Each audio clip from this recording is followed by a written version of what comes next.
All right. What's going on, everybody? Welcome back to another Coffee Q&A, your daily dose of Coffee Q&A here on the onocoffee channel. I'm your host, Jay, as always, and we're here Monday through Fridays, well, most Monday through Fridays at 10 a.m. Eastern. So today, we're talking about the siphon or vac pot, depending on how you may call it, because Peter yesterday was like, hey, you should do something about Syphon. Well, here it is, Peter. We're going to talk the Syphon today. So this is the Syphon brewer. It's really basic and simple. The interesting thing is that this was actually a device that was designed in the United States back, I don't know when. I want to say the 1940s, but that's the Chemex. I think it was developed like in the 1800s, right? And so it was kind of popular in the United States for a long time, and then the popularity waned. But in Japan, it has exploded into this, everybody loves it there, or there's a lot of places that do it, and it's really fascinating to watch when you're there. Peter, good morning to you, or good midnight to you. Dan, good morning. Mom, good morning. Well, good evening as well. But I remember, when you go to Japan, you will find these shops where they are siphon houses, and they will make siphons, nonstop. There's one place that I went to Hiratsuka last year. And as I to go visit one of my old kumus, and I went down there, and I'm walking through the station to meet him, and I was like, oh, look, there's a coffee shop called, and I forgot the name. The video is actually on the channel, and I go there, and this woman is working, and she's got like 5 of them, and she's working them, and to watch them work multiple siphons, in a busy rush environment is really quite exciting. Like, she's really just pounding it out. And I was like, wow. Now, unfortunately, the coffee was really difficult, but to watch them in action was just so amazing. Like, it's so impressive to watch them do this, because unlike this one, which is just a single burner, they've got ones that are like 6 of them, and they're just, and they're going back and forth. It's really, really, to me, very exciting to see. Peter says, I'm going to make my own. You mean your own burner? These burners are not terribly expensive now. Like, this is the Akira burner, right? You can see it says Akira here, right? I don't know if you can see that. Not so easy, but it's Akira, and it's actually sold by a friend of mine in Salt Lake City, John Piquet from Cafe de Bola. I put a link down below, and he's got these about $275. In the world of beam heaters, that's not terrible. Like, the other brands that are out there tend to be more expensive. But there are some alternatives, and if you scroll down a little bit more on the description, there's even another link to one that looks almost identical to this. Now, this I bought like well over 10 years ago. The one that I put in the link down below, that's an Amazon link, is looks like a serious knockoff of this, or maybe made in the same factory. I don't really know. I haven't, but it's $80, and I was like, well, $80, that's kind of worth it. I bought this because this was the one we used at the shop in Hamden. So, it was worth it to buy. I really wanted to buy the big ones, but, we weren't really a siphon house. This was just one of the brewing methods that we offered. And this was typically what we would brew our most expensive coffees in, because part of it's because it offers a very clean representation of the coffee because of the way it brews, but also because it offers a level of theatrics that's not really present in the other methods. And we would do, we offer for Spro, at the Spro, we offered 7 different methods of brewing. We would have a solo, clever, French press, V60, Chemex, one more. I really should keep the card around here, but we Siphon, and then what was the last one? Oh, AeroPress. So you could come in and order a coffee in any of those methods, and we would make it for you. And so this was the one we also offered. And when we did on our menu, we would actually have recommended brews for them. So if you just wanted to come in and say, hey, I would like this coffee, we would already have a brew method. You would not have to select the brew method. However, if you wanted it to be made in a different method of brewing, we certainly would do that. But we did typically use this to have our most expensive, our most rare or exquisite coffees, because it was just a clean way of presenting the coffee, but it's also one that was super theatrical, as you're going to see today, as we're going to talk about today. My own siphon from an old chemistry. Oh, nice. Excellent. I love it. Now, the siphon that I use here is called the Yama, and it's Taiwanese made. Right here, I'll show you at the top of the glass, it says it here. It says Yama here. Made in, okay, what focus? Anyway, you can kind of see it. Made in Taiwan. There we go. We made in Taiwan. There are other ones. Tokyo, Tokio, makes one that's really pretty. I think Hario makes some. There's a few manufacturers. The Japanese versions are a little bit nicer in like stylistic design, functionally the same, and they tend to be significantly more expensive. Like this is fairly reasonable. I think this one, I forgot to put the link for it in the description, but I believe you can get these for like $50, $60, so it's not terrible. But you get to those other ones, and the glass is a little more delicate. The handles are like, this is like, it's nice. It's nice, and I've actually got a ton of these because we've used so many over the years. But like, it's not as elegant. Like the other ones are like modern looking and elegant. Like this is like Victorian, right? This is like a Victorian. So think of it this way: this is Victorian, where the Japanese ones tend to be mid-century modern. That's kind of the difference, right? So it just depends on what kind of style you like. I wanted some style, but also some affordability, because we would go through, we plowed through these upper chambers, because these are the ones that are constantly moving. The stems would break, they would drop, they would crack. So we've replaced a ton of these. Actually, I have like, I don't even know how many bases I have in storage, because we plowed through so many of them. But you can buy replacement glass for both. That's the nice thing. So if you break something, you can buy replacement glass. Don't get new units. It's just a waste. Empty heads with us. Does it need direct heat, or can bottom bowl be placed in boiling water? That's a great question. I've never tried putting this in boiling water. Like, like as though you're like double boiling kind of thing. I've never done that. When you buy this, actually, let me grab the box, because it does come with some accessories.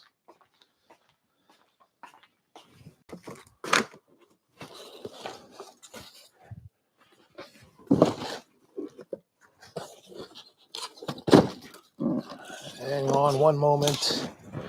I just realized that I had a box of it over here. I don't normally keep them with the boxes, but I do have a box here. This is an old school box presentation of it, right? So this is the old school Yama box. I don't know if they look like this anymore, because I haven't had to buy them in a while. So let's see what's in here. They do come with, they come with this scooper. But what they come with is alcohol burner, right? So you've got this alcohol burner. As you can see, I've got a couple of those burners in here, because this is just where I've thrown a lot of the pieces in over the years. Let's put that there. But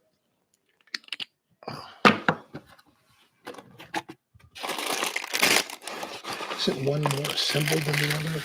Oh yeah, this one's better. This one is better. Okay, so we've got. So what comes with it is this alcohol burner, and as you can see, you have this glass base, right? There's a glass base here. Has a screw cap that seals it off, and inside the little package here, there is a scooping spoon. So this is something that you can use. This is from Yama, and you can use it to scoop your coffee, right? To scoop it out. And then this is also like a paddle, so you can use it as a paddle device like this. Now, this thing, you put your white alcohol in here, add the wick. That sits in like this, and then of course you can adjust the flame setting by pulling this up or down. We don't want to go too crazy.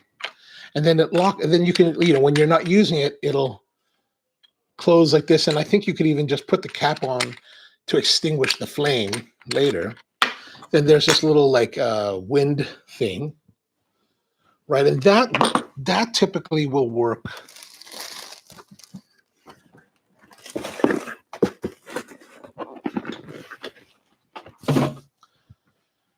That typically works like this, right? You get you put the siphon here, and then you'll light it, and then you'll put this under.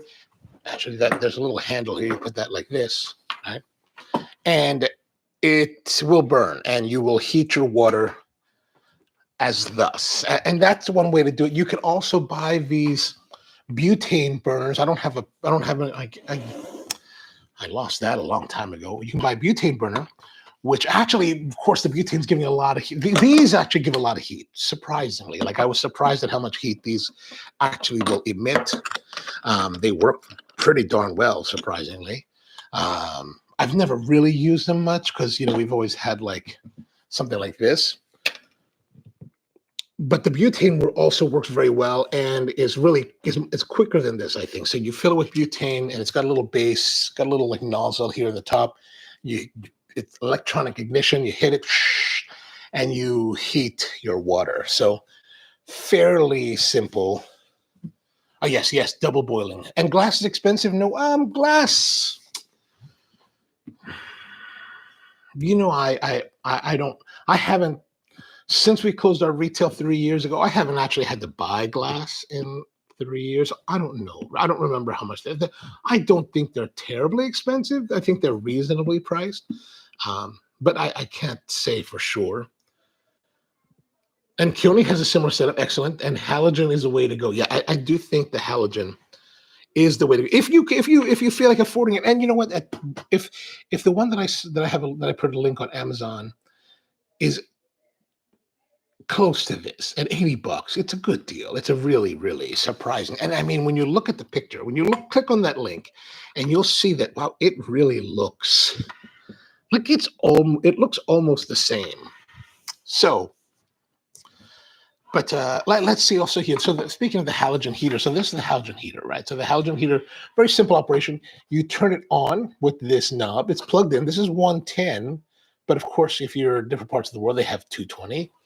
And it's very simple. There is a shield here that protects you because there's actually a halogen bulb in here. So I can pull this off. There's an infrared filter, right? That's in a holder, and you can see the halogen bulb is here. Now, don't touch your halogen bulb, right? Halogen bulbs, you always have like finger oil. So if you touch the bulb, it gets on, and it could cause cracking, could cause failure. So leave it alone, and you just put this on top. And you turn it on. And there's different intensities, right? This is low, which is giving a good amount of like radiant heat on my face at the moment. And then you turn it up to high. That's full on. So there's different ways to do it. Or there's just this device to have it. And we use this, of course, at the shop, and we leave this on. I mean, it's plugged in. We don't really turn it on, but it's always plugged in and ready to go. Now, one thing that you may have noticed with this, there's also a little stand you can use to put your glass, which helps. Now, you may have noticed that in this orb, I have a little bit of water. Now, this is something that really, if you're working in a professional environment, that's good practice. If you're at home, you could do it. It's not necessarily an important thing, but why we do that, we always train our baristas to keep a little bit of water here because there may be a situation where perhaps it gets turned on for some reason and no one notices and nobody's there to attend to it for whatever reason. Having some water in here will prevent the glass from overheating and perhaps cracking. So that's just a practice that we use. So we can always keep a little bit of water, and eventually when we go to actually brew, we will discard that water and be ready. Also, another thing we do, sometimes we'll just keep the stems here. Now, when you first start to work with a siphon, like you put this in and there's a rubber piece, right? So there's the glass here, the glass half, the stem, and rubber, right? This is the sealant, right? That provides the seal between the two chambers. Now, when you put it in here, the natural tendency is to just keep it like socketed, right? Now, however, when we get to actually brewing the coffee, we don't want to do that because that will allow the water to start to move up. Remember the percolation that we were doing yesterday? As you heat the water, even though the water is not boiling, as it heats, it will push it up the stem and start the brew. Same thing in this case. We don't want to have that happen too early. So we actually will leave it askance. And a lot of times you'll leave it like this, just as long as there's not a seal being made is enough. So typically, even just like this slight, I don't know if you can see that, but as you can see, just slightly here, it's open. So it doesn't create the vacuum between the two chambers, or it doesn't create the seal between the two chambers, right? one of the things when you're first starting is that I like to leave it higher so that there's more opening, right? So you can see this is sitting right on kind of the rubber. And at first, it's really kind of freaky because you'll see it move and you're like, oh my God, it's coming out. The stem is long enough that it will not come out. Now, if you keep hitting it like this, it could crack conceivably. So don't do that too often. But just as a note of measure, you can do that, right? Could you use naphtha in the burner for fuel? I imagine that if you're, it's not really necessarily designed for, or it doesn't say. Well, I don't know. I haven't read the directions. 20 some years, I still haven't read the directions on this. I think that as long as you can fit it in here, it should work. I've actually never used naphtha, so I'm not terribly sure. I just heard of using naphtha to, like getting the naphtha soap, grating it and putting it with gasoline and putting that into a bottle. I've heard of doing that, but outside of that, I haven't really known much about naphtha anything. So I'm probably the wrong person to give advice in that realm. So like I said, let's look over the components. We've gone over the components there. Like I said, in the upper half, there's the upper half, main chamber, stem, and rubber gasket. So those are important. And then there's a little stand right here. This stand, it goes, you just fit that in there. It's also a cap. So it depends how you want to use it. It's kind of versatile. These Taiwanese, they're very handy. The orb itself is removable. So you can take the orb. There is a control arm here. Right, you can see here, there's this little rotating thing. So you can unscrew this and the jaws open. And then you could use this, you could clean it and whatnot. Close it back up and then make it nice and snug. The base also can be loosened. And so if it gets loose, you can tighten it there. So very, very easy. Dan says, or for a Zippo. Oh, for a Zippo. Yeah, I can't imagine that wouldn't work, right? The only thing with the Zippo that I don't like is the Ronson like fuel that you use in the Zippos tends to have an odor as you're burning. Now, of course, it is glass and it is protected. It's not like a cigar where you're lighting your Zippo with this and it could impart some flavors. It's not going to impart flavor with this, but the aromatic thing may be something you don't like. But of course, if you have a whole bunch of Zippo lighter fluid and you need to use it, go for it. Go for it. I don't think in practice, I don't think Zippo lighter fluid is much different than, let's say, white fuel, like Coleman white fuel that you get from the camping store, right? So I think it should probably be all right. But don't take my advice. If your house burns down, I'm the wrong guy to listen to. Okay, so what we're going to do is we're going to take. Okay, so there's our two bits. The other thing we need to find that also comes with it is the filter itself, right? So there's a filter that I keep in water. So here's something that one thing that I learned from Ichiro Sekiguchi was that when you have cotton cloth filters, you want to keep them hydrated or at least keep them wet to prevent. The theory is that if you let cloth filters dry out, it will start to impart sour tones to your coffee. I don't know how true that is. I certainly have been guilty of letting some of the things get dry over the years. But as you can see, this one we keep wet. And if you don't want to keep it wet, you can keep it frozen. We would do that. We would actually keep it, we would have it damp, and then we would freeze it. Now, this one, of course, has not been cleaned. Well, I mean, clean. What we will do is we will actually clean these things using an OxyClean solution, right? And then it makes it nice and white. I haven't done that in a while with this one, but as you're setting it, it is quite soaked, so you can squeeze it, right? So you squeeze a little bit and but this is how you keep it between runs. You just kind of put it in there and let it go. And cleanup is a little bit, that's the one downside about the siphon, is the cleaning's a little bit more involved. We're going to go, actually, I'll show you how we do that as well at the end of it. But for the most part, we're just going to keep this here and we'll keep it in the refrigerator, keep it cold, try to keep it wet. Yeah, but to use it,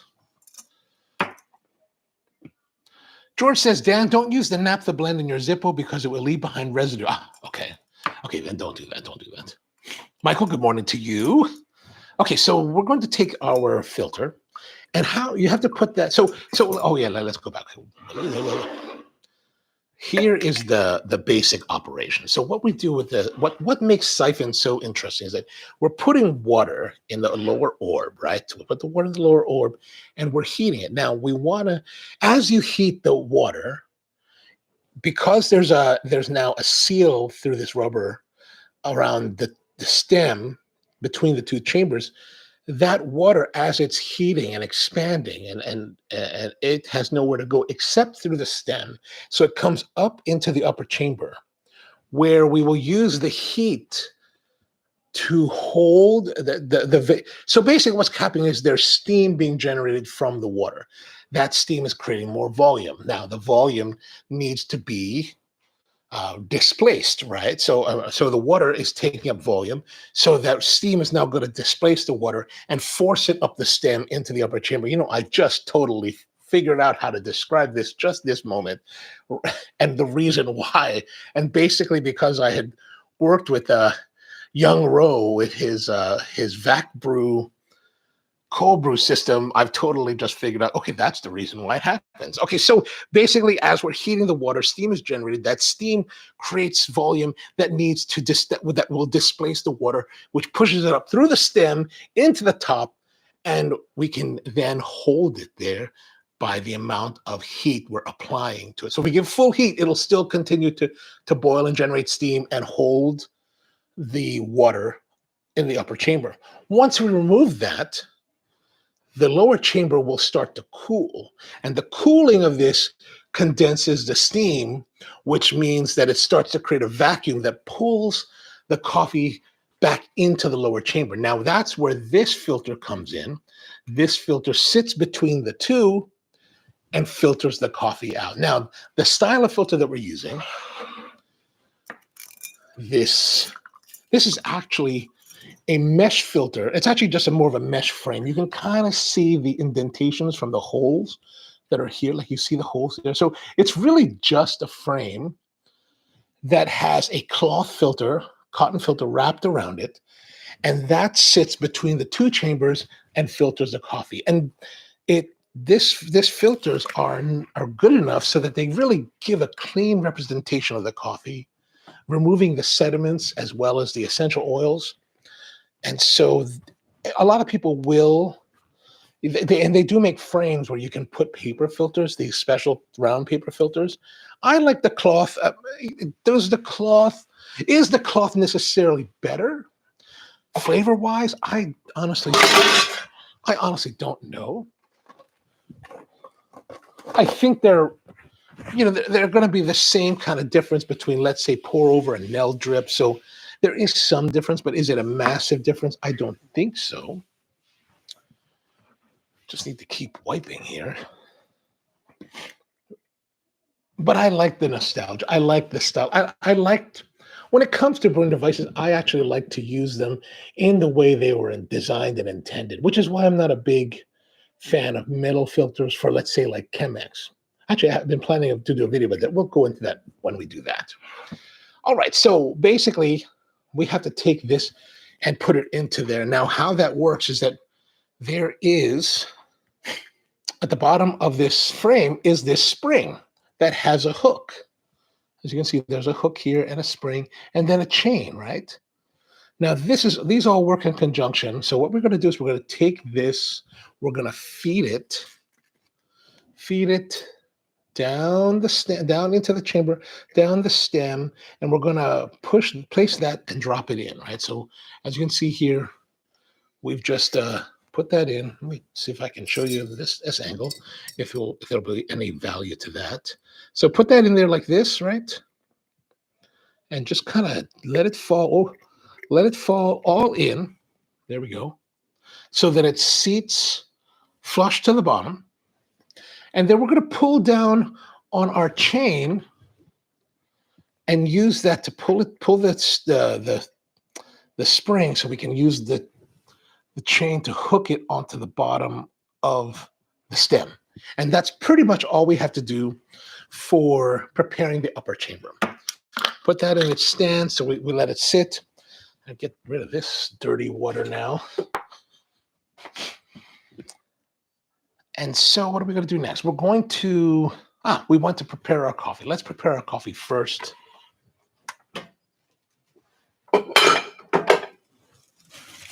let me plug this grinder back in. Okay, so to prepare the coffee, what we're looking for this type of brewing, we want to have fine ground coffee. So finer than the medium grind that we're normally using for our pour overs. We want to get closer to maybe like an AeroPress level grind. George says, Mr. Rogers beats Bill Nye. Why, thank you. That's very kind. That's very kind. The Charles and Boyle's laws, I don't know that. I'm not a well-educated person. 10 plus years ago, Michael says, I was looking for this video on Syphon Brew when I first got mine. I didn't know I was supposed to hook the tube.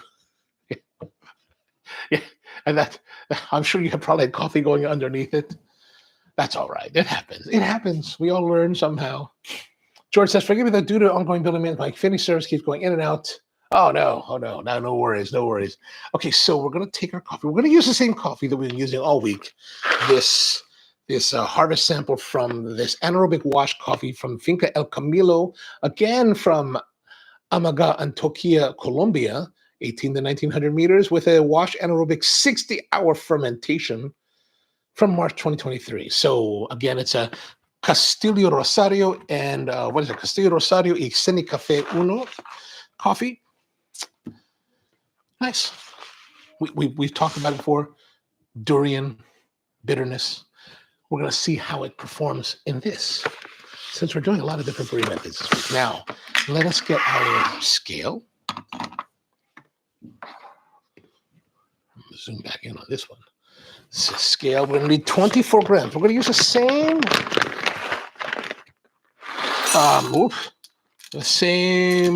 batch number. Same ratio of 24 grams of coffee, 350 grams of water, more or less. In this case, we're going to do more or less. Okay, 24.1, good. Oh, there's a little bit of chaff. Now we're going to take that. Barazza Virtuoso, as always. I just ordered, I don't know if I've mentioned this, but I just ordered a fellow Ode Gen 2 that's going to come in, I don't know, in a few weeks. I have no idea how long it'll take. Because through their wholesale ordering program, right? So like one of my friends is a retailer or it has a wholesale account. It's like, he called me up the other day. He's like, do you want some fellow stuff? And I was like, how about let's try this Gen 2? Let's try this Gen 2 stuff. I think I might have mentioned that. Anyway, so we're going to see about that. I used his Gen 2 the other month, right? I got to say, it was really nice. Really, really nice. Okay, so we're going to adjust now. We're going to go to the 10 setting. We've been at 20 for the middle. We're going to go to 10. Not full fine, but let's go try that. We'll see how that works.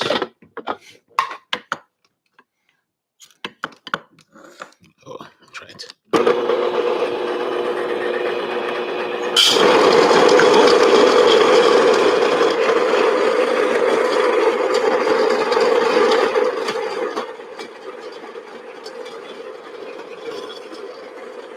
He says we had a Siphon coffee maker growing up. It was old technology then, so it's cheaper than the fancy percolators.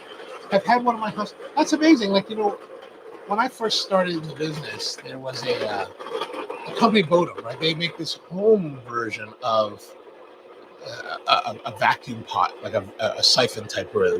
There was like a 12 cup. It was huge. It was plastic, had an electronic base. I still have one of those. I still have it upstairs. I haven't used it in years. The difficult part with that one, it was cool. It's just that, it's the cleanup of Siphon that is just so distracting. All right, so we've got our coffee.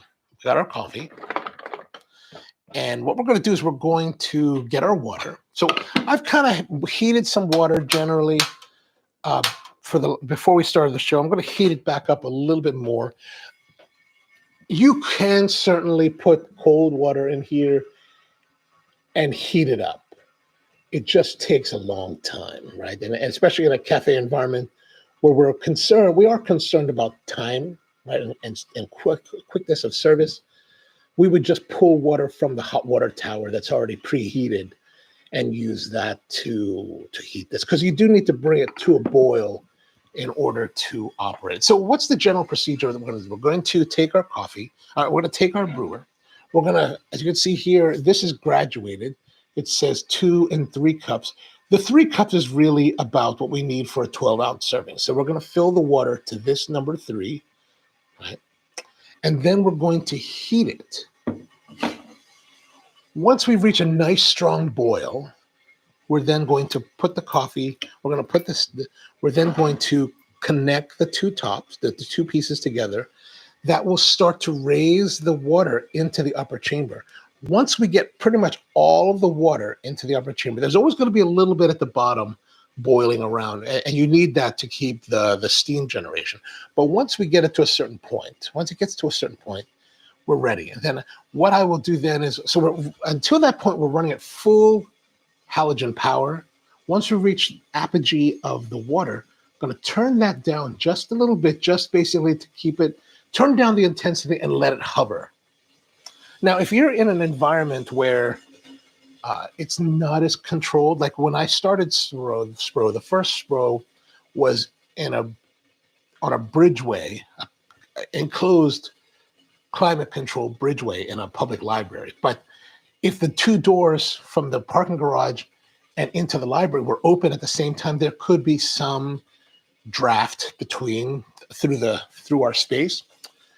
And I did have a couple times when that happened at just the right moment, where some coolish air would come and somehow find its way coming across the orb while we were on the lower power setting, and that would be enough to cause collapse, meaning that it would cool the orb enough so that it started to create the vacuum that started to pull down the coffee.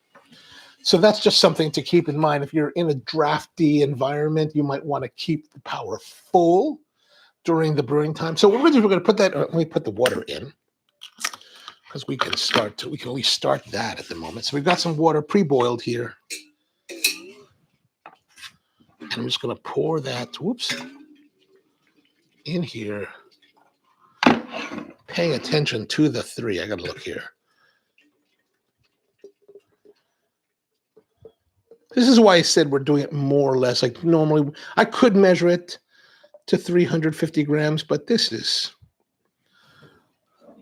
has proven to be very reliable over the years. Okay, so let's get our burner.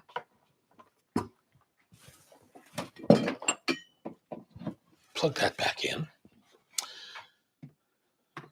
And we're going to turn this on. We're going to put this over. Oh, also one more thing that I wanted to mention. We always make sure, we train our baristas to make sure that we wipe the bottoms here, right?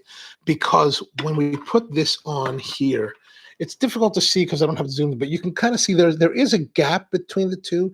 And what we don't want is water to be sizzling between the bottom of the orb and the actual halogen filter heater, right? The infrared filter. Now, I'm going to crank it up. We got it cranked up now. As you can see here, it's all cranked up. Let me zoom back out a little bit more.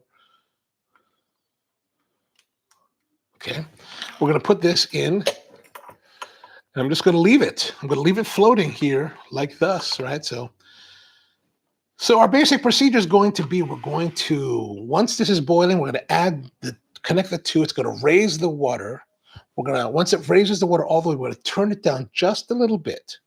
Then we're going to add so when we're ready to brew, and this is where you have to have intense focus, because the siphon is really fast. The brewing cycle is really fast, but it's also one that you have to give your full attention to. So when guests this would be the difficult part, when guests would come in and they'd want to talk and we're making this, it's kind of like for the 45 seconds we're brewing, we have to give this full attention, because if you muck it up, you muck it up, and it's very narrow for the window for mucking it up, right? So what we're gonna put this in. We're gonna raise the water, hover the water by turning down the heat a little bit.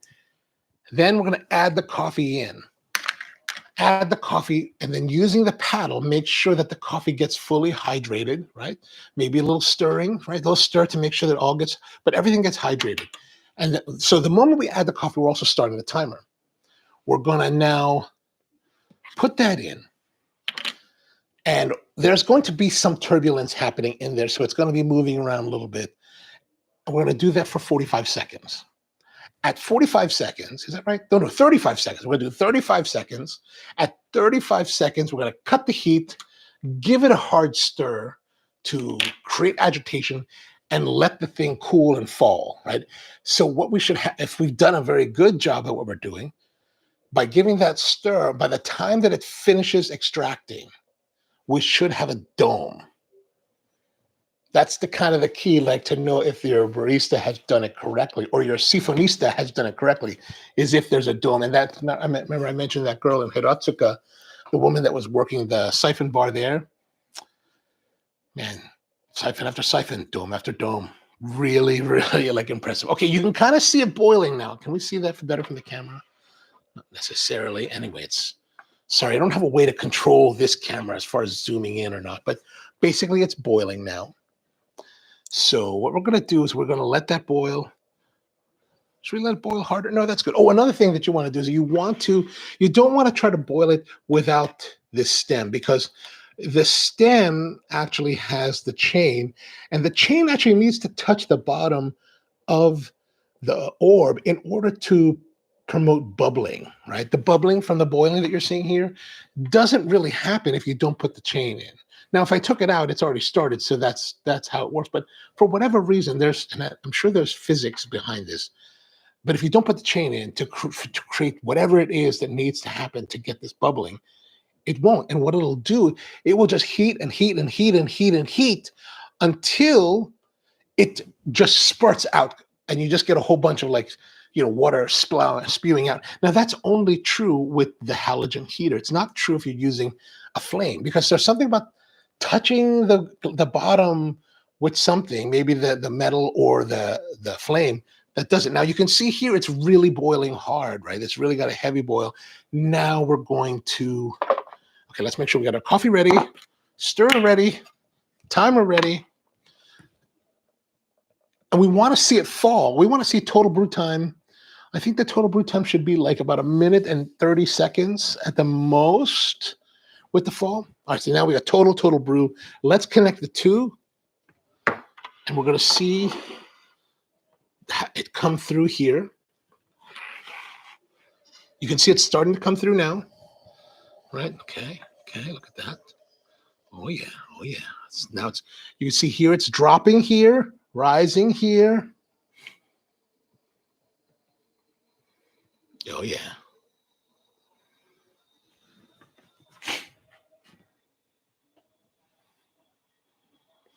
I should be wearing those motorcycle goggles. That would be kind of epic. Okay, now we've reached the point where all the water's pretty much been transferred up to here. Now we're going to turn this down just slightly, just to get the edge off, okay?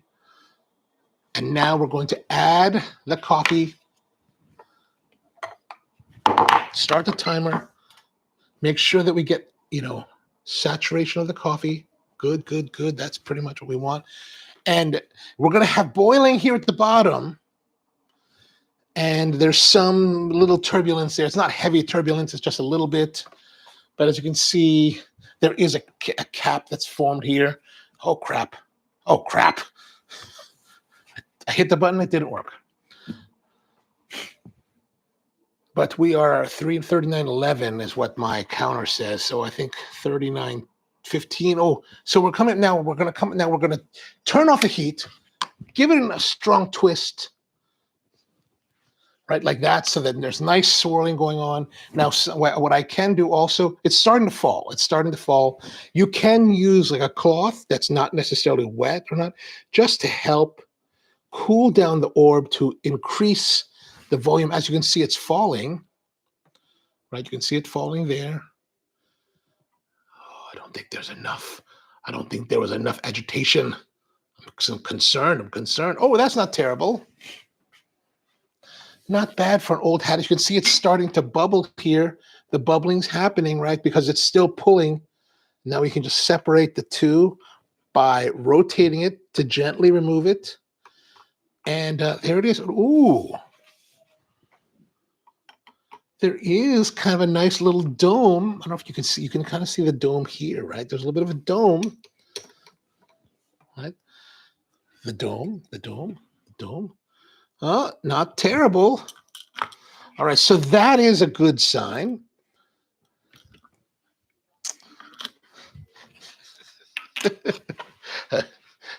At least, sorry, it's definitely a relief for me.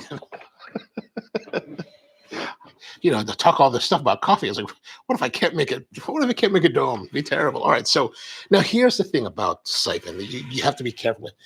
Now at Spur we would make this, and this would be the full service, right? 12 ounces. We would serve this.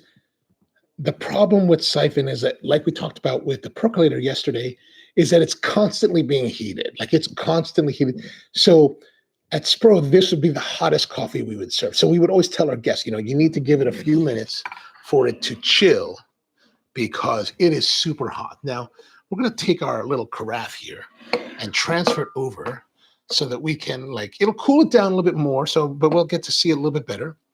So let's pour this in here. We'll just transfer all of it. All right, so there it is. That's good. Let's zoom in a little bit more. You can smell the pungency on the nose. All right, let's pour some out. Now, of course, my glass is also kind of cool. All right, so look at that. Let's look at our elixir here. Now, now you can see there's a lot of steam coming off, more so than we normally have under our normal brewing. I don't know if you can see that on this camera, but there's definitely a lot of steam coming off of this because typically by the time that we get to pouring this, the coffee has been cooling the entire brew cycle, but in this case, it hasn't cooled much at all comparatively. So there's still a lot of steam. You want to be very careful when you with your Siphon coffee because you could very easily scald your palate, your tongue. Still that same pungency. George says, I lost my 15 seconds. I hope I had it. I hope I was compensating enough. I kind of waited an additional like 10 seconds or so from when I started, from when I noticed that it didn't turn on.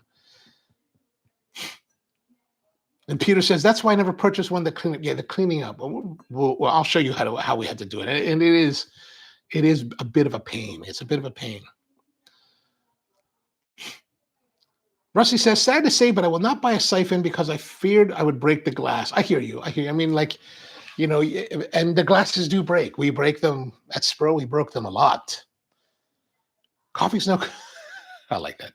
Custom made stands. You know, there are some places that do make custom stands out of like, you know, different materials so that you can hold multiples. And, you know, I just never got around to doing that. It was always terrible. But we never really had the space at Spro at our brew bar because our brew bar was only about, I don't know about that long and 20 inches deep. Like I kept it really, what I really want to do is keep it small, like a small, like kitchen island and not terribly deep as well. So very shallow because and also very low because what the important part for me was that I wanted us, our staff to be able to talk to you, the guest, very much like this so that most of our torso would be exposed instead of hidden by machines, right? Because I think that's just much more welcoming and a much more interesting and inviting environment because that way, especially our brew bar, was really low so that people could see it and watch and like really hopefully engage themselves with the process, you know, because I did build a place that was very, in some ways austere, but also intimidating because we kind of made it look very different than a lot of cafes. And people knew that we had a lot of this scientific gear. So it was kind of intimidating. So it was always important for us to be like, we have this kind of intimidating environment, but we have to make sure that we reach out with hospitality to make sure that people are welcome and feel welcome and know that they're welcome. And that was super important in part of the design as well. Peter says, I would definitely break. Everybody thinks they're going to be, it's no worse than having like wine glasses. Like if you have a Riedel wine glass, it's no worse than that. Or Amy would bring empty head says, I'd like a siphon. I'm not excited about the cloth filters. Well, that's why I said there's also, you can buy paper filters and paper and metal, the metal pieces that will hold paper filters. So if you don't want to worry about the cloth, there are paper filter options. So it's not terrible in that respect. And he says, I would almost rather use a vacuum filtration setup used in chemistry. I would love to learn more about something like that.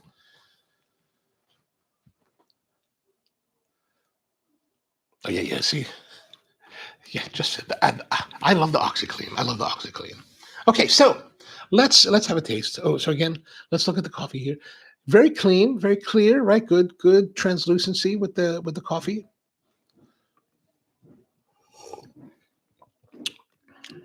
Ooh. I said yesterday that with the percolator that the bitterness had been pronounced more than the the Melita pour over. This is even, the bitterness on this one now is even more pronounced than the percolator.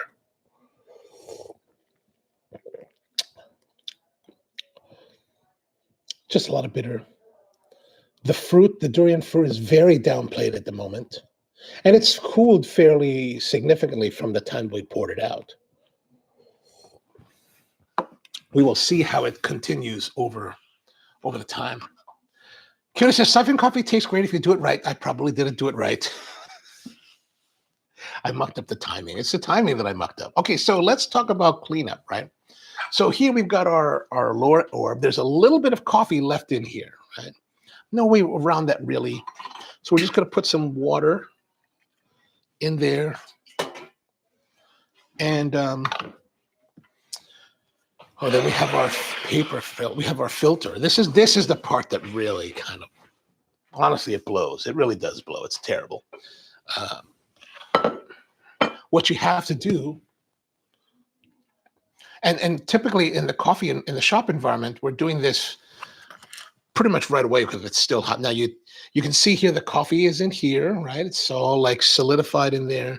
You just basically remove this or loosen that up, and I will knock this into. We actually have a colander where we keep a lot of where we put all of our grounds in. So you knock that out, and you've got a little bit of sediment in there. You may have to. In a shop environment where we set up for this, I wouldn't actually be sticking my hands in here to wipe it out to get the excess grounds, but I just don't want it to go down into the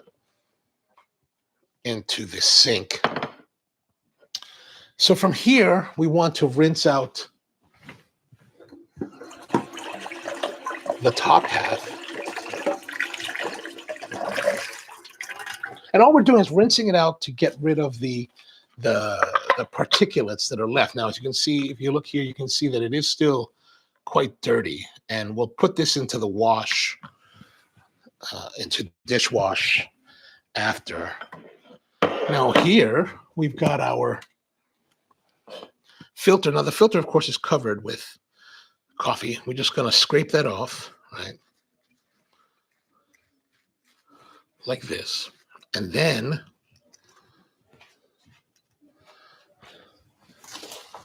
I'm going to rinse it off in the sink. Oh, I should have shown you that. So we're going to rinse it off in the sink. You can see here it's still pretty darkly brown compared to how we started. All of these grinds, we just toss those in the trash.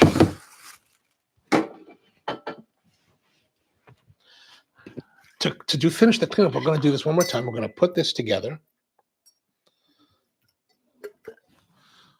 Put it all back. Because we want to clean out the filter, right? So what we're going to do is we're going to take all that. Now, I just put a little bit of here in the orb. I didn't put a lot because you don't necessarily need a lot. Put those two together. And this time we're just going to put it together because all we're looking to do is transfer the heat, use the heat to transfer the water from the lower chamber to the upper chamber. And basically what we're doing is we're going to take whatever sediments, coffee pieces that are still in the filter that we're unable to scrub out. We're going to lift them into the upper chamber, and then we're going to dump it. Right. So we're just lifting it up, and then we'll worry about it, the rest of it later. So this is a very involved process for cleaning. It's not terribly simple. It's not terribly easy. It's a bit of a pain. You know, in the shop in Japan that I saw that was doing this, they have staff. I mean, they have a whole bunch of these. They have a whole bunch of bases, but they have even more top halves, and they just have them lined up, and there's somebody else that's taking them to clean between drinks. So as you can see here, it's just kind of rising into the upper chamber. You can start to see it going up. It's definitely not moving up into the upper chamber as fast as it was during the full boil. We're only looking to transfer it up and lift the coffee out of the cloth filter as much as possible. It's not going to clean it completely, but it will, you know, it will be enough to go to the next drink if necessary. And at the shop, we would actually have multiples of these.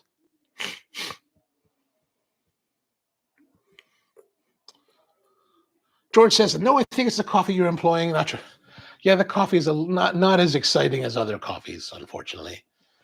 Just use a rubber spatula to remove the sticky grounds left over. I mean, yeah, we could definitely use that. Absolutely, absolutely. Using oxygen.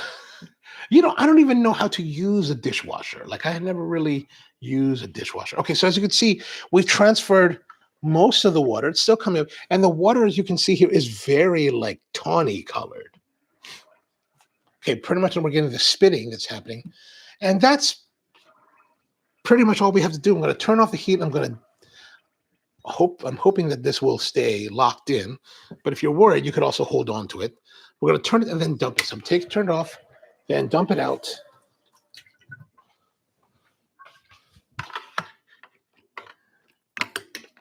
Take that off.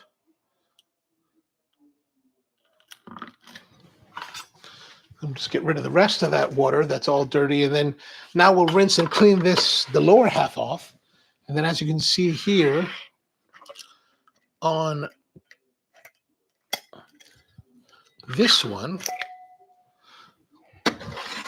it's not perfectly clean, but it has been better. Actually, this is probably, if you look closely at this one, this is probably due to be completely replaced to begin with. So perhaps I'll just toss this one and bust out a newer filter. Or maybe I'm actually cheap enough that I'll OxyClean it today. Keely says, I've seen the Siphon setup at Cafe de Bola and wanted to try, but you had to make an appointment for that. Oh, yeah, that's right. You do have to make an appointment for that. I guess he didn't have any appointments left. His Siphon was good. His Siphon, he's good. He's very solid coffee there. George says, in a cafe setting, what would you change? What would you charge for a Siphon service? Insanely. So these, well, you know, we started doing Siphon back in 2006. So it's been a long time. So, you know, when we started, the coffee that we probably did a Siphon would be $5. By the time we were done in 21, I think, you know, anywhere 10 and up would be the ones, because they would be that like I said, we would pair this with our most exquisite coffees, or most pricey coffees, because, you know, of course, like you noted, there is a lot more labor intensity to prepare the preparation, but it's also much more theatrical. It's much more of an event to see this being made for you. And Kieran's asking, have you tried the paper filter version? I have tried the paper filter, and I do have the filters and the holders somewhere here. I don't know. I don't know where half of the stuff is anymore, because it's like now that we're like, what, we're 8 months into, like, in our transition period where everything's still in boxes. I don't know exactly where everything is. Where I used to have it all in a drawer at the old roastery. So yeah, definitely the pungency is more pronounced. So I mean, it's probably giving us the clearest representation of this coffee that we've had so far this week, because that's typically the power of the siphon, is that it gives very clear representation to coffees, which is why I really like it as a brewing device. Yeah, bitter, but the interesting thing that this downplays the durian character that we've tasted in the other methods. It downplays it tremendously. I wouldn't. The only reason I would even say durian today, tasting this coffee, is because we've talked about it being durian tasting all week. It's not apparent in this cup.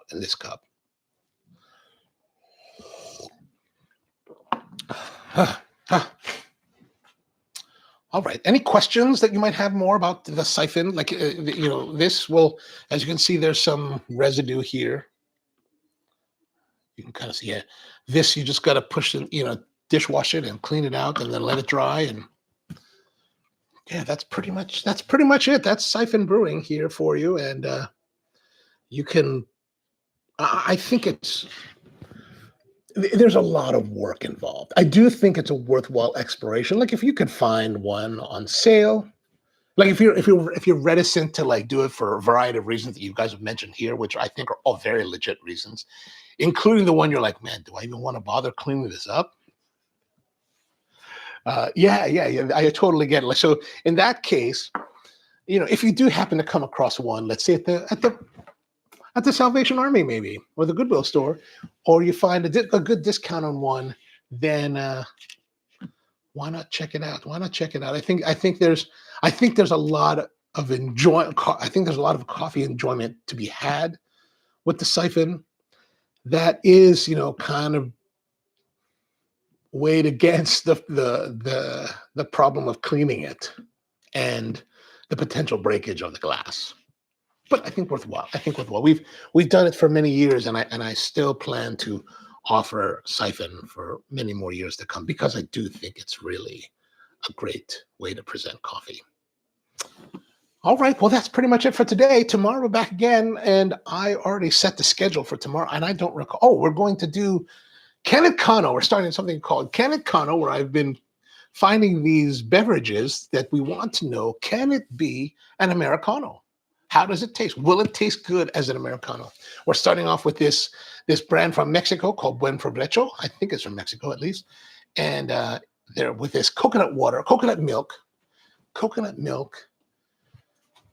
It's probably more of a latte than an Americano, but we're going to give it a try. And if you're not too busy tonight, we're going to have it's Thursday, so the Coffee and Cigars live stream on the Ono Live channel will be happening at 8 p.m. Eastern time. Today we're taking, there's a company called Roma Craft that has has replaced their Cro-Magnon line with a new wrapper cigar. So they're using a Pennsylvania broadleaf instead of a Connecticut broadleaf.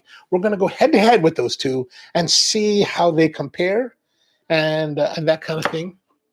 So if you have the time, come join us. We'll talk a little bit more about coffee, but more about cigars. Kenny says, mahalo, I do Siphon once a week, but haven't recently because my filter. Oh, gotta get some more filters. I guess is it difficult to find those filters in Bangkok? I wonder who might do Siphon. Does anyone do Siphon? I didn't come across any Siphon in the places that I went to in Bangkok last year. But anyway, time to go. Hope you have a wonderful day or evening out there in the world. And be back again tomorrow, 10 a.m. Eastern time. So hope you can join us then. If not, see you whenever you can. And have a great one.